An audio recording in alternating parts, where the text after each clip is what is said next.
If you're trying to make any kind of meaningful, effective change in your life, you've come to the right place.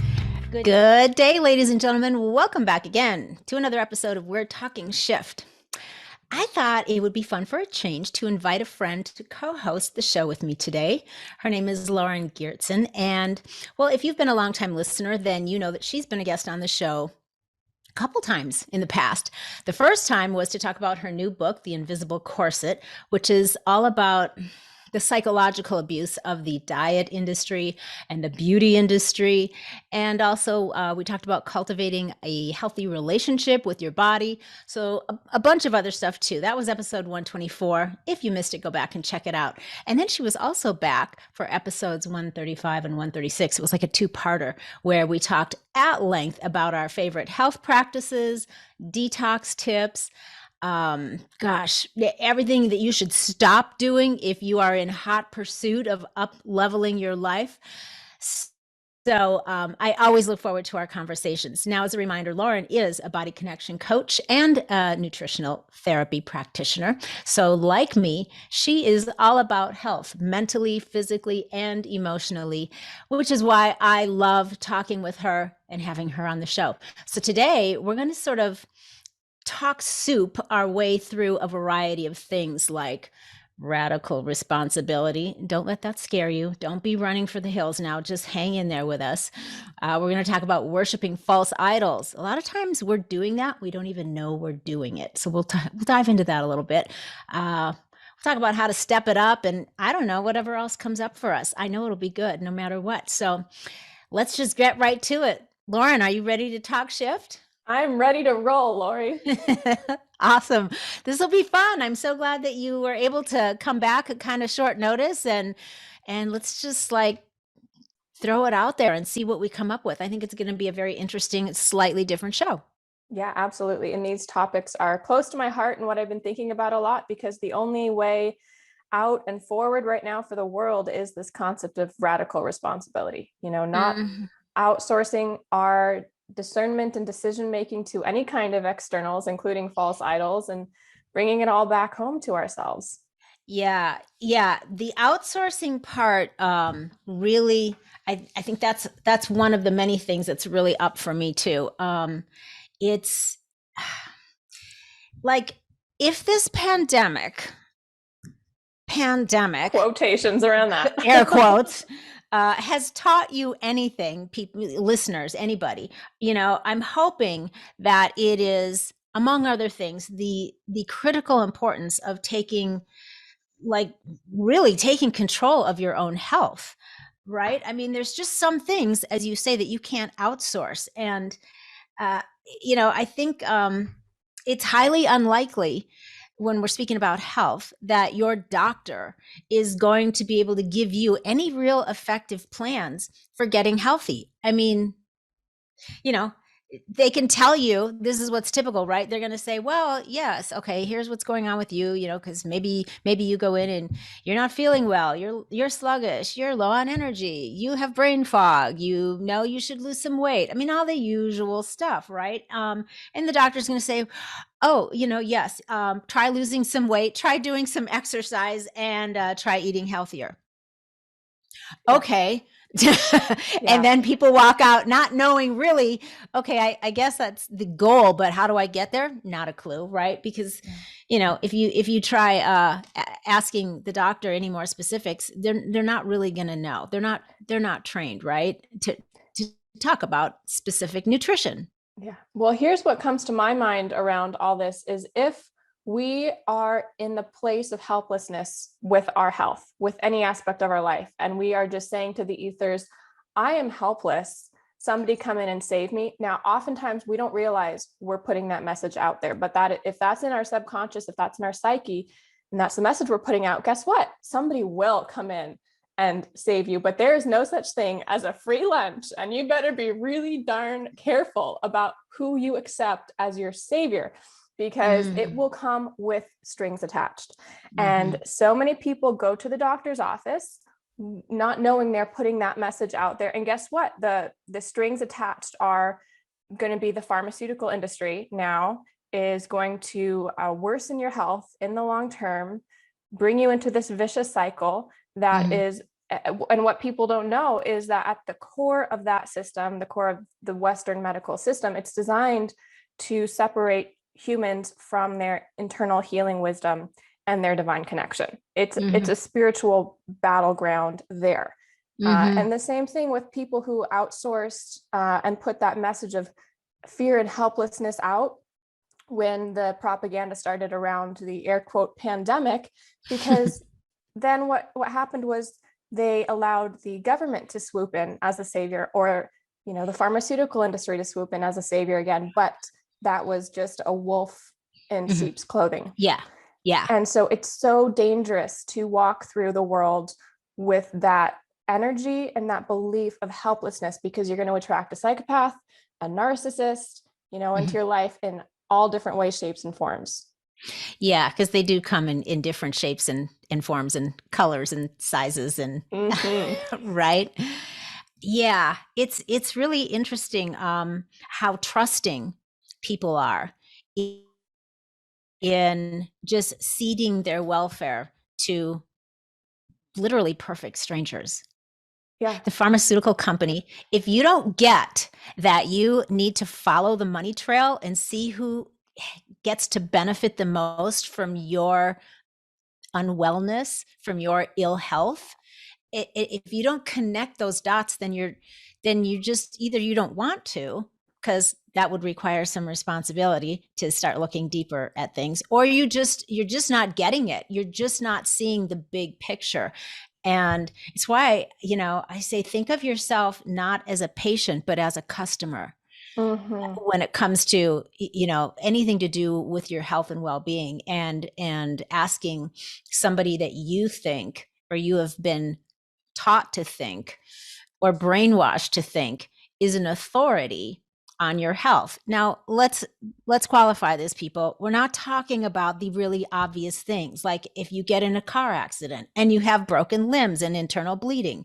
Clearly, you need doctors that specialize in fixing your bones and your internal bleeding. That's not exactly what we're talking about. We're talking about overall the health and the well-being of yourself that is in your control, mentally, physically. Good clarification there.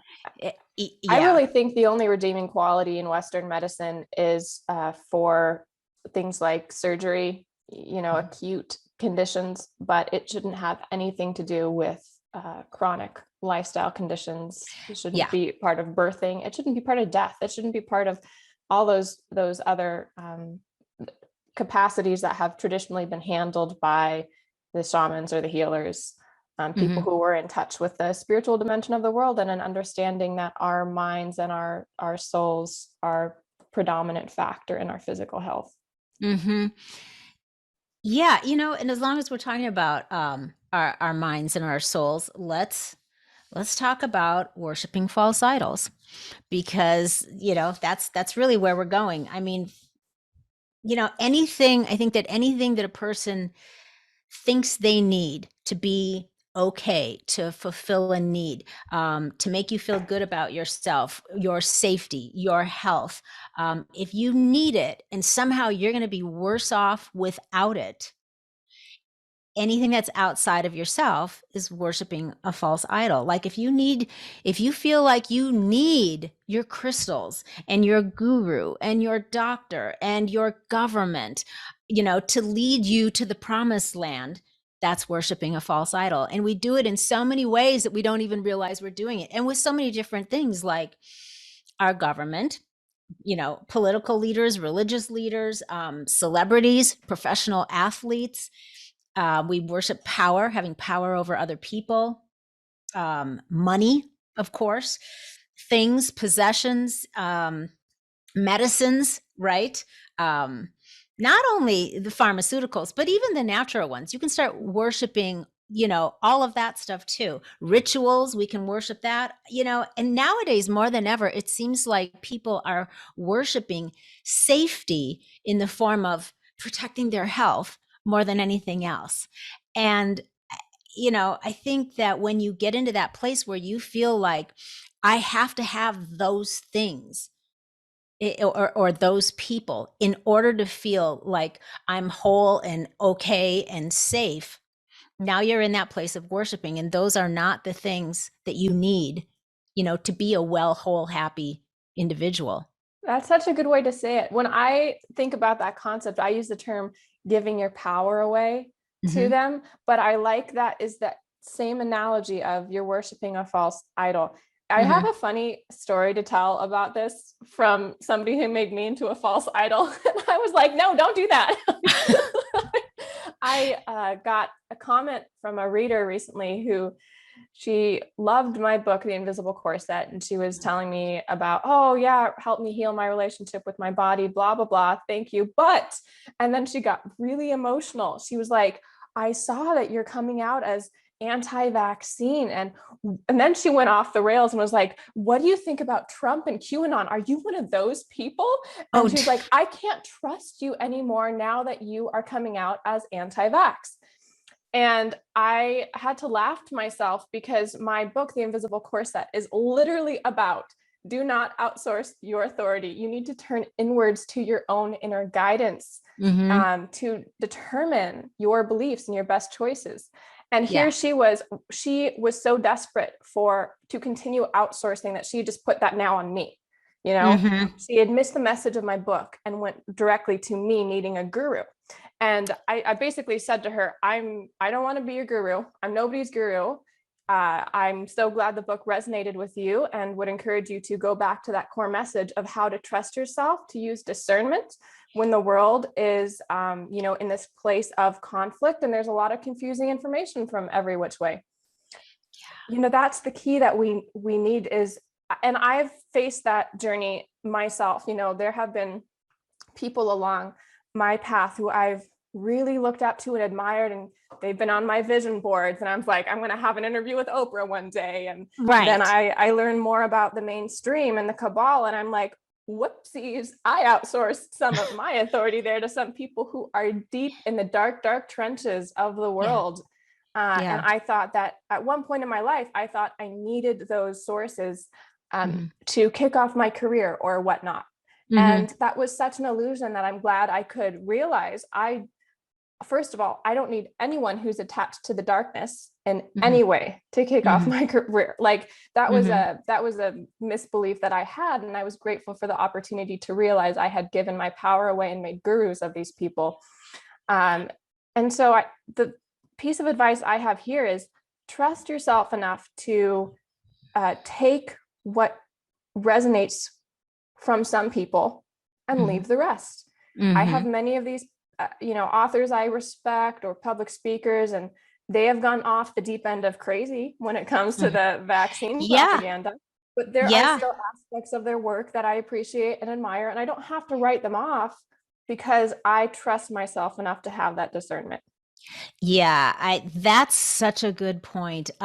Because I've noticed too in these recent months, there have been a few people that I didn't necessarily like. It wasn't a worship, but there was a great amount of reverence for, and great spiritual teachers, people that I had a lot of respect and reverence for. And then when I saw,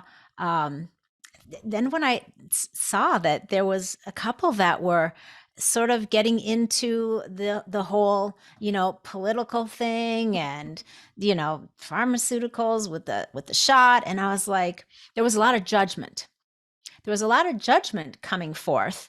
And I was surprised.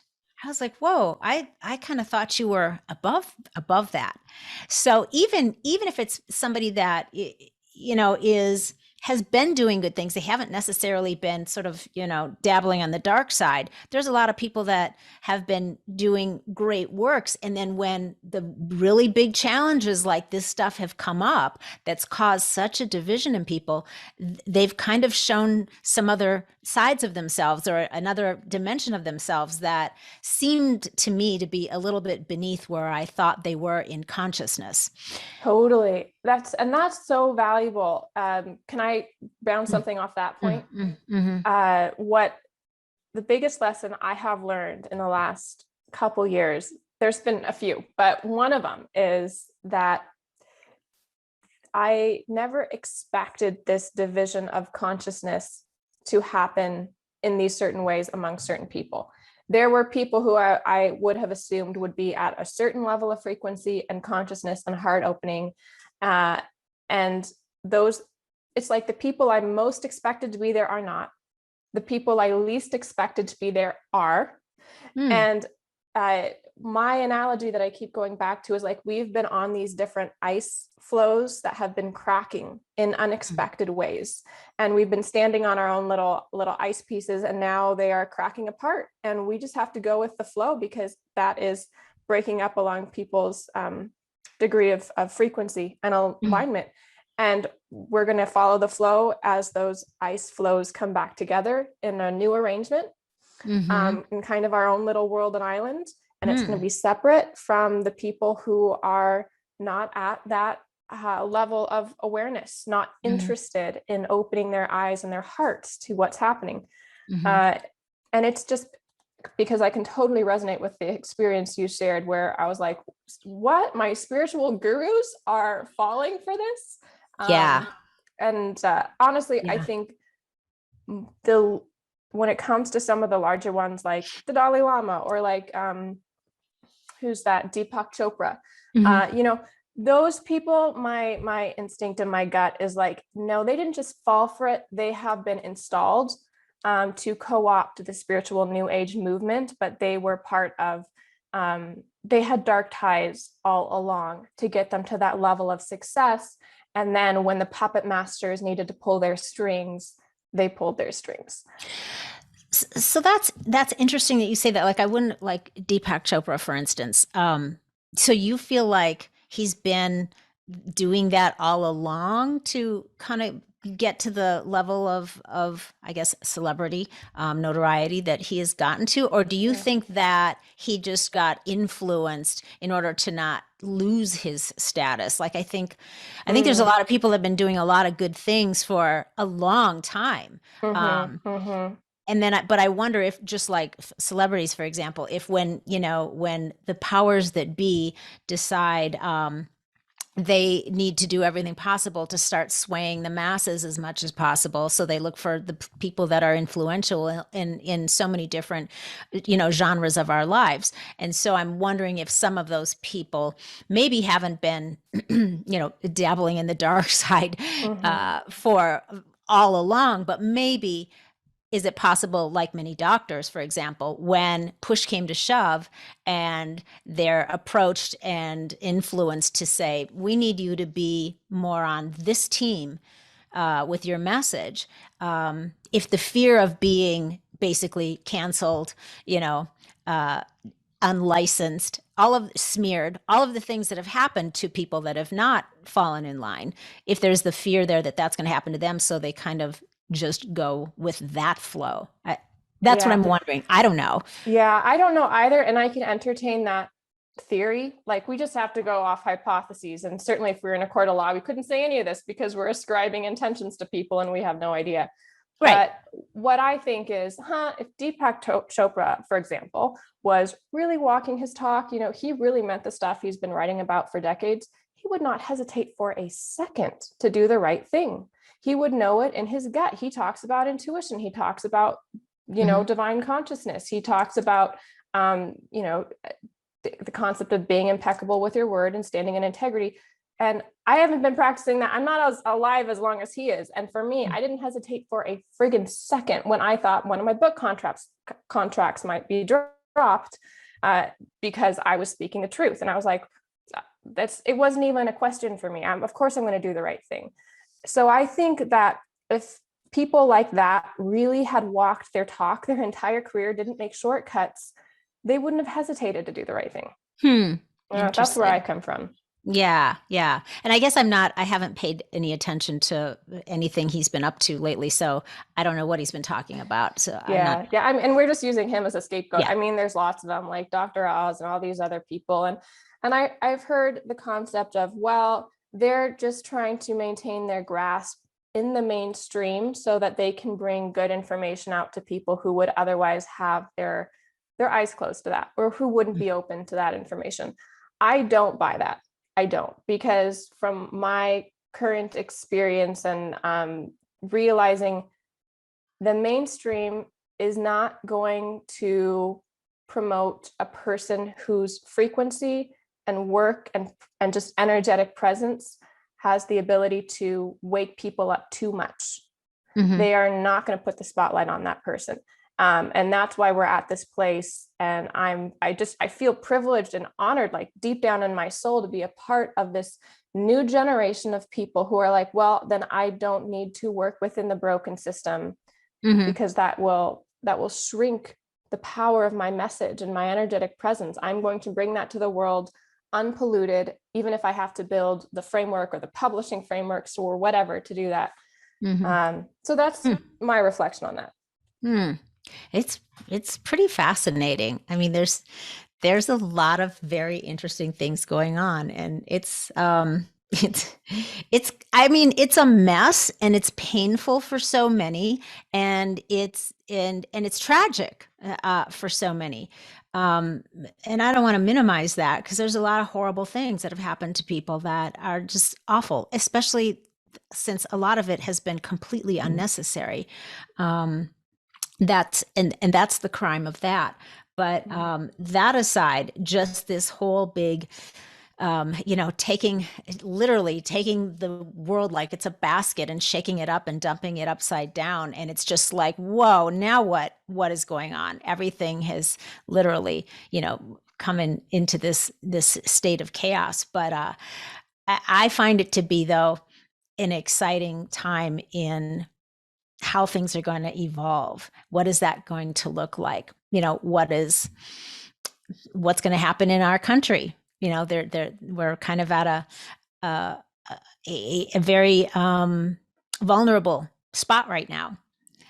So I have faith, though. Yeah. I have faith that it's going to be okay, and even better, it's going to be ugly for a while. I think it's going to get a lot trickier and maybe, worse in a lot of ways before it gets better. But I have faith that I still have faith, even though we're at a great, in a lot of conflict and a lot of division right now. But I have faith in the American spirit. So I really feel like it's, as ugly as this feels and maybe getting uglier, I think it's going to evolve in a good way in the future, in the not the future, maybe like 100 years. Yeah. But 7 years, within the decade. So you just got to buckle up. Right? Yeah. And this comes back to the concept of radical responsibility again, which is, when the world has been shaken up, how are we going to use that? Because that doesn't have to dictate the outcome of our life. And my perspective is, I'm not going to play victim when things that I've believed in or assumptions I've had turn out to be illusions. And that's where people are right now, realizing this illusion of, oh, I trusted the media. Oh, I shouldn't have done that. Oh, I trusted the government, but they're not trustworthy. I trusted the Western medical system. Shouldn't have done that. Like, to actually, as painful as it's painful to lose illusions, but it's that archetypal process of pulling away the curtain, and the Wizard of Oz is behind there, but he's just a small man with his levers, and realizing that is actually a great gift, because it's this concept of, oh, he didn't have the power to save me all along. That's the terrifying moment. But then a second later, we come to the realization that the power to save me is within me. So in order to get to our own recognition of our power, we have to see these illusions in a really unsettling, terrifying way. That's such a good point. I always say that if you are stuck in the illusion, or you're buying into the illusion, the first 3 letters are ILL. You're literally ill, right? The illusion makes you ill in some way. Not necessarily physically, but you're not quite healthy in your perspective of things. And so once the illusion, like you said, once the curtain is pulled back and you see the reality of things, or you see them from a higher perspective, let's say, from a new, fresh perspective, You have a realization, you have a new awareness that, you were kind of ill in a way all of that time. But if you then realize that, as you say, it's all within you. So it's kind of like, go back to, what is the greatest resource? And the resource is literally your source. And your source is, that's all inner. That's all, who is your, or what is your true authority? That's where you lean into. It's not another person out there, or a company, or a tribe, or anything out there, or anyone out there. It's all so much within your power to decide if you're going to ruin your life, or if you're going to make it better. If you're going to stay stagnant and stuck and refuse to evolve, or if you're going to reinvent yourself and look at, there's new circumstances. How can I, how can I take advantage of this and turn this into an opportunity? I was talking with, I can't remember who it was recently. And I said, one of the things that's such an interesting way to change your mindset around situations that are problematic for you is to reframe it and stop looking at things in your life that are problems, and instead look at them as a project.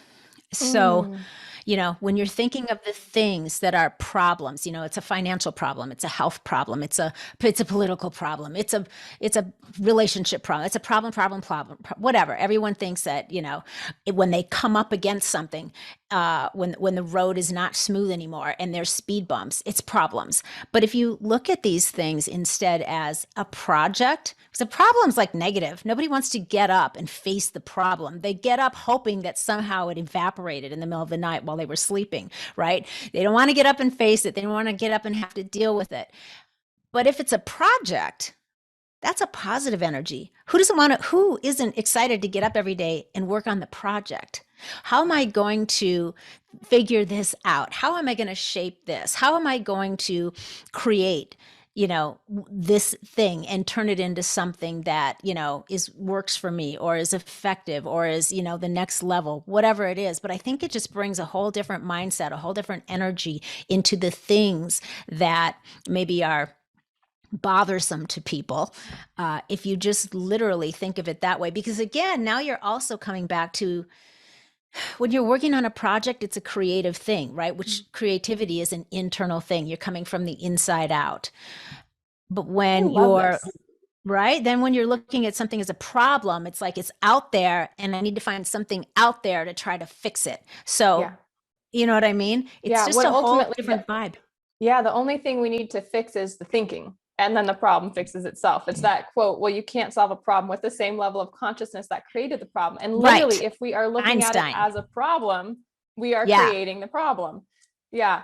This, so I had a question I wanted to ask you. It kind of fits in with this paradigm of radical responsibility, which is, what is one piece of advice you would give to your 20-year-old self, or, young 20 self, about healing, or about taking responsibility for your healing in whatever capacity that is?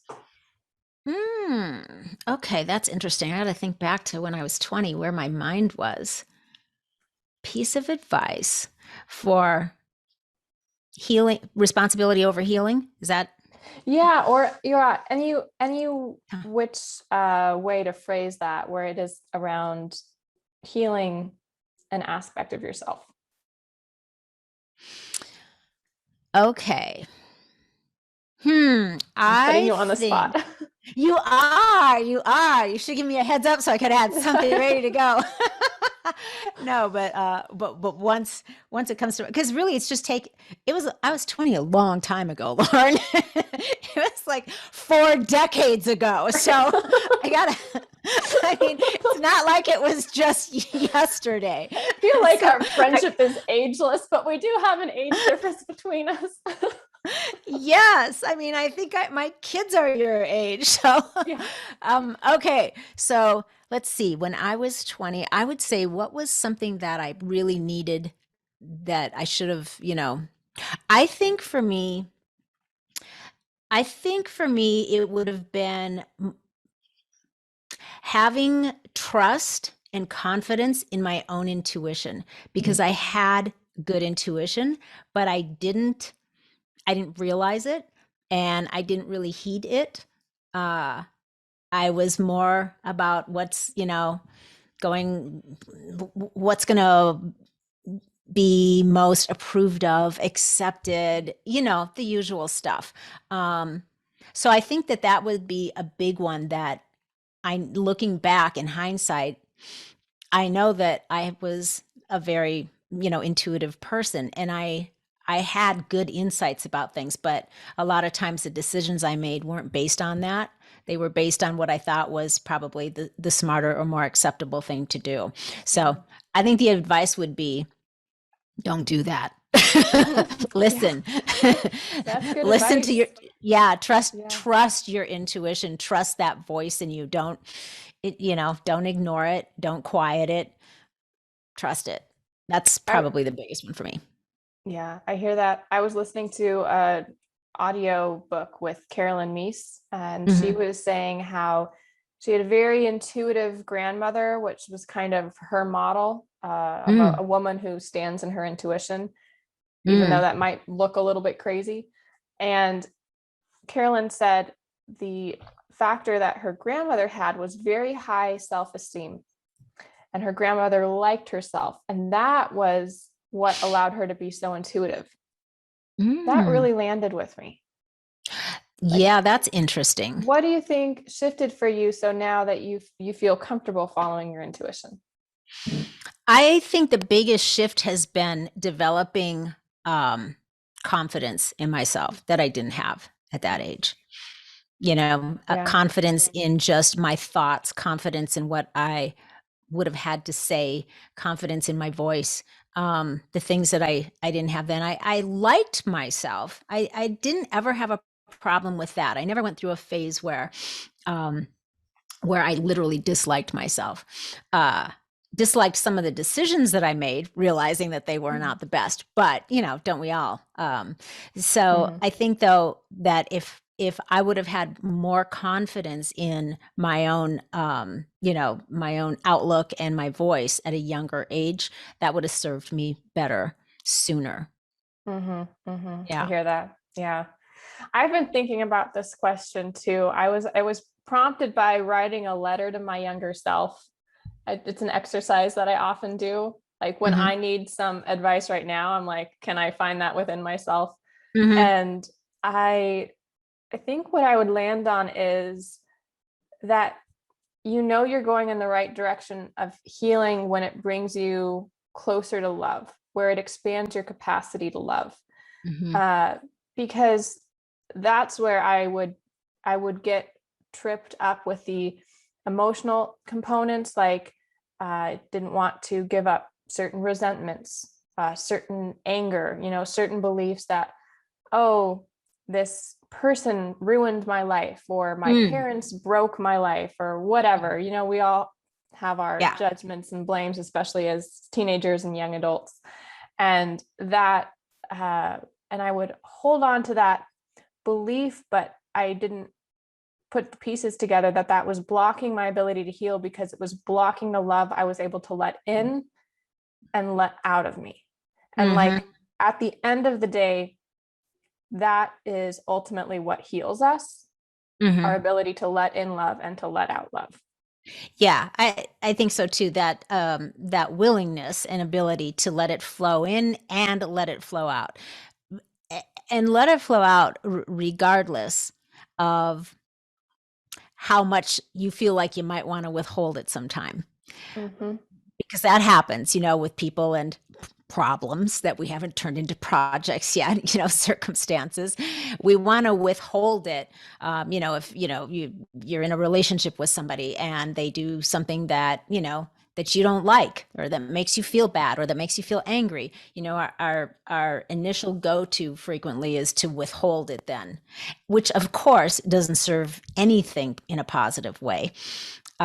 So yeah, energetically, when you are willing to let it flow out, that's a higher level of being of walking, the earth, is Mhm. regardless of. That's a pretty high teaching, and it's a pretty hard thing for It's a people to hard be one. able. It's a really hard one. Even when you practice it all the time, you're going to be challenged, and probably sometimes you're gonna stumble and you're gonna fail at it, but you keep trying, because that's how you raise your level of consciousness. That's how you become a more evolved, I think, human, Mhm.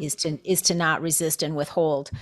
Um, Yeah. what was I And going to just that's, say? oh, on Go ahead. that topic, this is where I see our culture taking a nosedive, people falling in line, especially with things like critical race theory, or the alphabet Mhm. soup stuff of gender identity. And whenever I talk about that, I feel like I'm going into dangerous territory, and I always preface it with like, I am bi, so I'm one of the alphabeters, and I think we're all crazy. Like, we have gone off the deep end of crazy. But it's like, what happens within these paradigms is it's so based on um, withholding love towards other people, Mhm. becoming a victim of other people's wrong thinking about Mhm. you.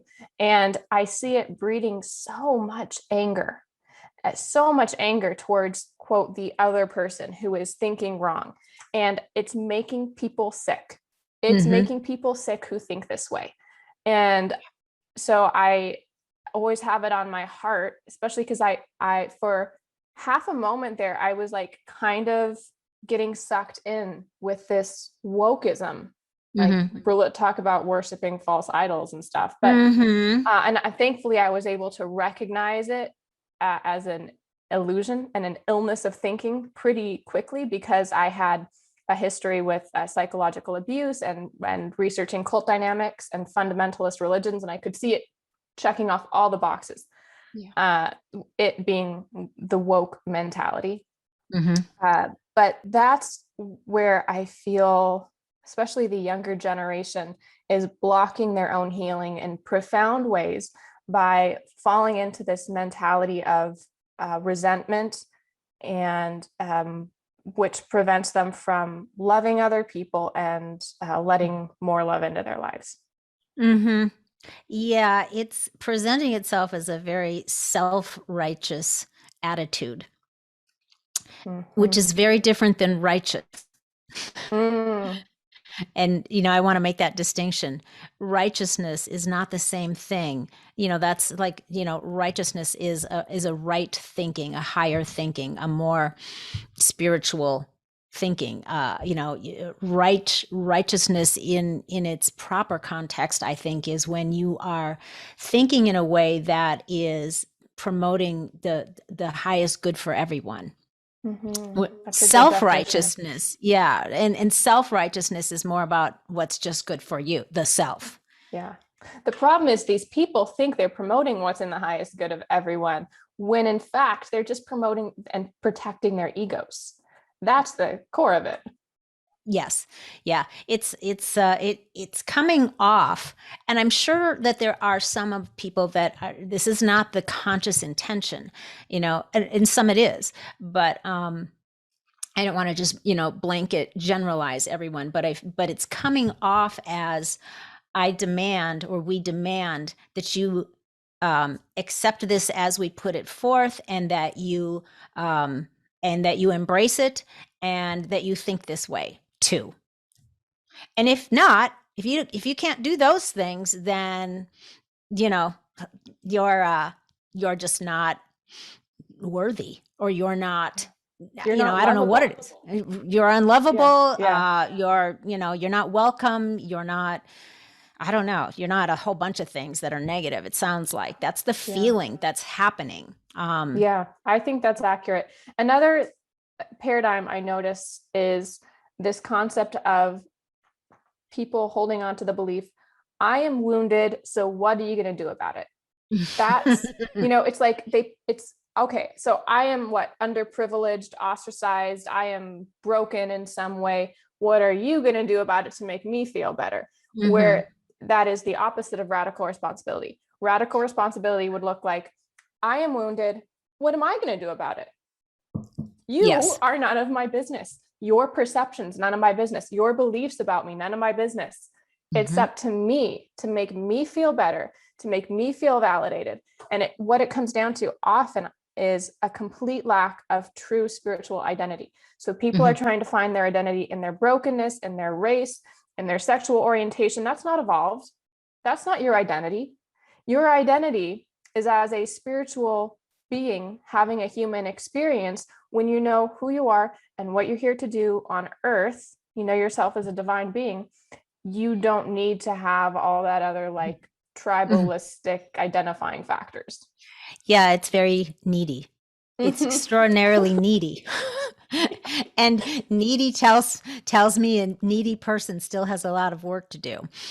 And that's their work to do. It's not everybody else's work to do. It's yours. Right.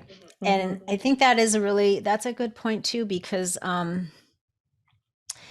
again, you're asking other people to prioritize, to take their own priorities away from their own beliefs and their own life things, and shift it all over to you and making you feel better about yourself. Yeah. That's not another person's job. That, as you say, that's the individual's job. That's between you and your maker, you and your creator, you and your issues, you and your wounds, whatever.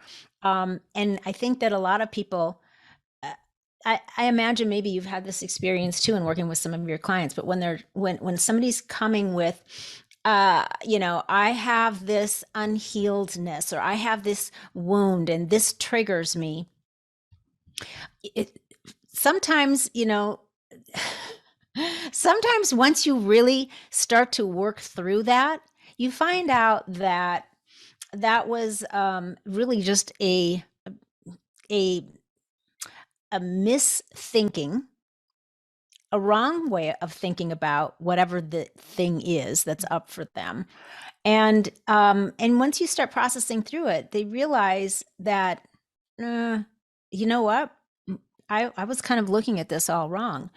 And there's not necessarily something that needs to be healed. And I'm not saying that sometimes there are things, but frequently it's not a healing.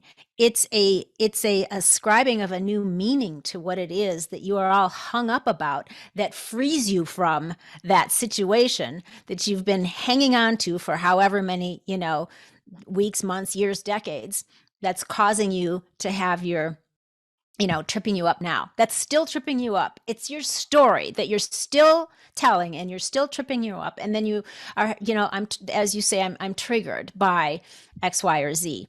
Well, so we're all supposed to be psychic and know what triggers everybody else about all your wounds, and try and psychically figure it out so that we don't say or do something that causes you discomfort. That's a big ask. It's a big ask. That's such a good point. And the foundational paradigm of my work when I'm coaching people is, it's kind of unspoken, but I'll speak it now, is nobody has to change for you to fix your life except you. Except you. This is such a big ask for people to believe, that a lot of people cannot swallow it at the beginning of their healing journey. It was not something I could have grasped at the beginning of my healing journey.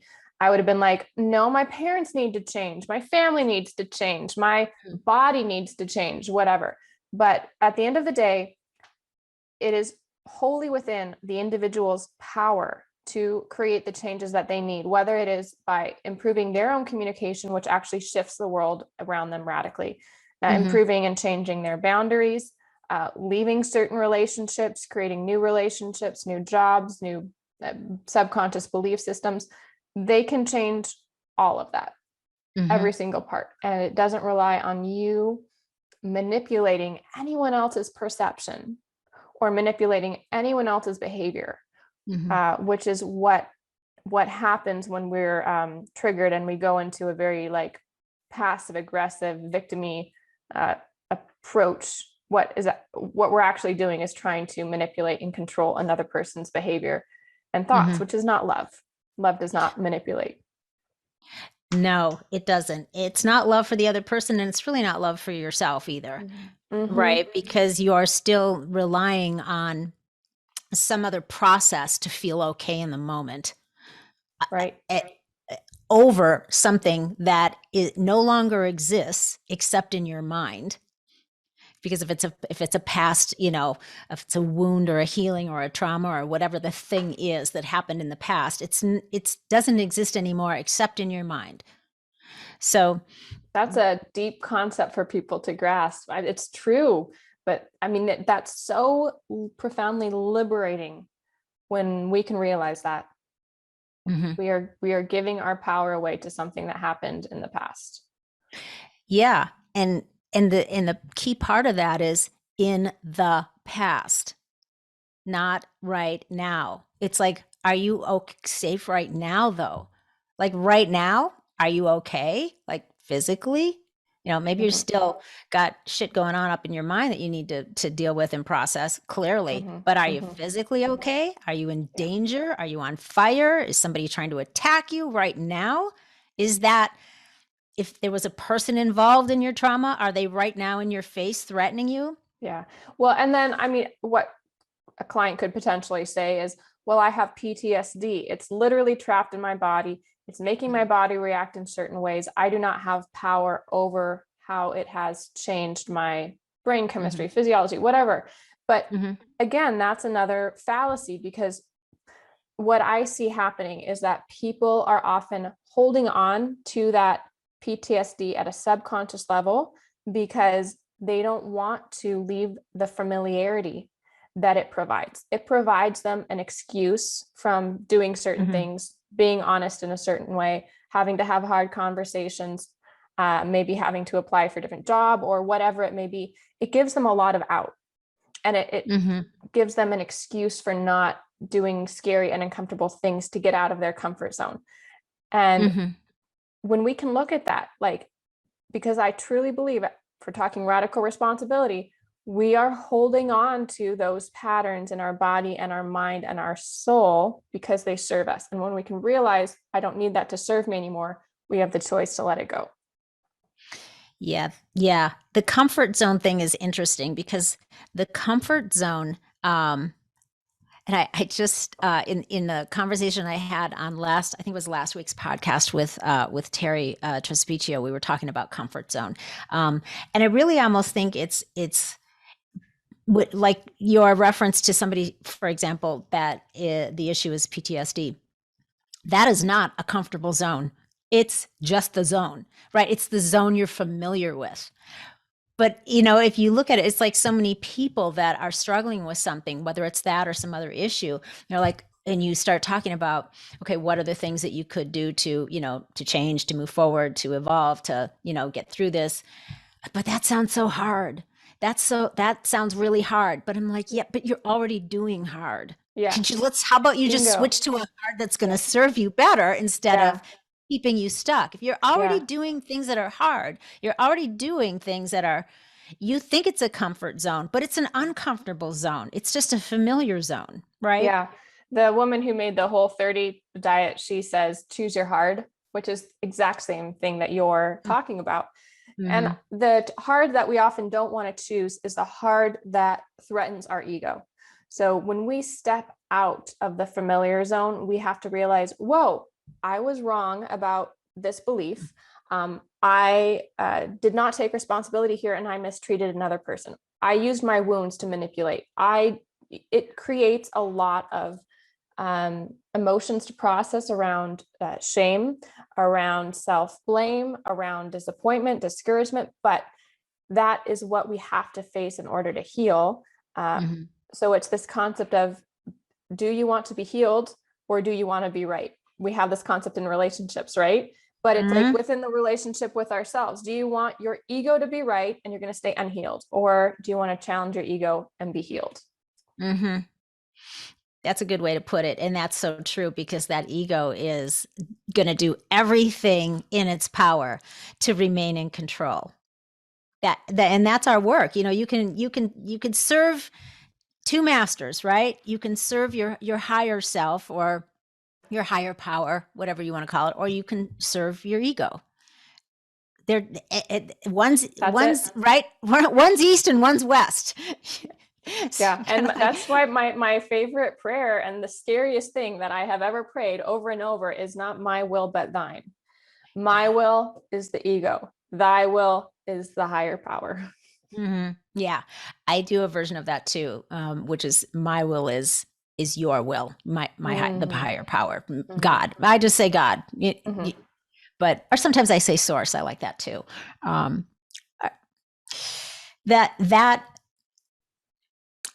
That divine intelligence, that first cause, whatever you want to call it, that's that inner place. That's that inner world that if we can just practice and remember going in there for whatever it is you feel you are needing, rather than out there to other things and people and outlets and stuff and distractions.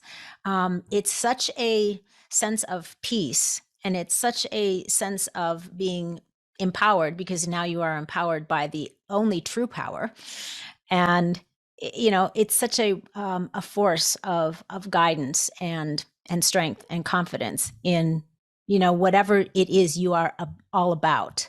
And I think I feel like, just my opinion, there's been a great overusage of words like healing and wounds and trauma. It's like everybody's got their shit. And do we have to all label it my trauma, my triggers, my healing, my wounds? Because it's like my PSD or my sciatica or my, arthritis.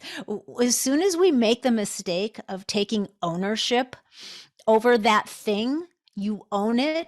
It's almost like it's your child, my child, my thing. This is my thing. My identity. And, right? It becomes part of your identity. Which then becomes your tribe. You find other people around that. Yeah. And it becomes your world, your tribe, your identity, things start to revolve around it, and it becomes now an excuse and a reason. It doesn't do you any good to take ownership over things that aren't good for you, and are not in your best interest, or health-wise, psychologically, mentally, whatever. Yeah. And that's a reframe. Yeah, a reframe that I like to use there is a lesson, not my disease. A lesson for me. There we go. Yeah. Or a tap on the shoulder. What is this trying to tell me? Yeah. This is trying to tell me something. I should listen to this because it's a clue for something that I need to do better at, to figure out. I think it's a message too. Yeah. A message, and then a lesson, which then, right, if you figure it out, if you listen and you go, oh, I know why I feel like this, or I've been thinking like this, or I've been behaving this way, or I'm suffering in this way. Once you heed the lesson, then you have a blessing, right? You learn, you evolve. What's the learning? Like we perfectly brought that back to radical responsibility. Then right? You can heal it and you're free. Yeah. Right. And then as we used to say it when I was doing life coach training a long time ago, was then it becomes a blessing, right? It's a blessing and a lesson. That's what we want, right? We want to use all of this stuff for our own good, not be used by it. So yes, radical responsibility. I know that a lot of people are not excited about that. It's a lot easier, right, to cede the responsibility for everything in your life to everyone else, whether it's your spouse or your friends or your parents or your doctors or your religious leaders or your political leaders, because then when things don't go right, you have somebody else to blame. Oh, that is their fault, and then that's how we stay stuck. Though we can't shift. We can't level up if we don't shift our thinking around all of those things first. So yeah, I love your phrase, radical responsibility, because really I think people, if you want to, anything that you are trying to make better in your life, that's where it starts. It starts with the shift in your thinking. And part of that means Who's responsible? Mm-hmm. Yeah. This was a great conversation. My brain's already, but like, I want to go take notes from what we discussed. Yeah, I know. We kind of wove our way all over the place, which is exactly what I wanted to do. I thought that would be fun to just see where we go with this, and I don't know. I thought it was awesome. I'm excited. I'm going to listen back to it. So you're right. I can go back and take notes because there's a bunch of stuff that I'm sure we could still jump into. So you just let me know when you want to come back and do this For again. sure. I would love to. I love chatting with you, Loree. I think it's funny because I do forget that we're in different stages of our life, but I'm like, we have a timeless soul friendship. We do. We do. I think so too. It's just, we just click that way. Mm-hmm. Yeah, it's been a divine appointment for us, I think, right? For sure. For sure. Yeah. Yeah. So thank you again for co-hosting with me today. I loved this. Me too. And yeah, and everybody, that is a wrap. So we hope you enjoyed this. I'm sure you got something out of it. In case you want to find out more about what Lauren does and what she has to offer, just make sure you run on over to her website. It is empoweredsustenance.com. We'll put that in the show notes too. And then, of course, if you want to find out what private coaching with me is all about, head on over to LoreeBischoff.com. And hey, please, if you found value in the show, make sure that you give it a 5-star review and a rating. Share it with anybody that you think would benefit from all the good shift being shared here. So until next week, stay feisty, my friends. Step up your health game, take some responsibility, and go make some epic shift happen in your lives. You too, Gary V.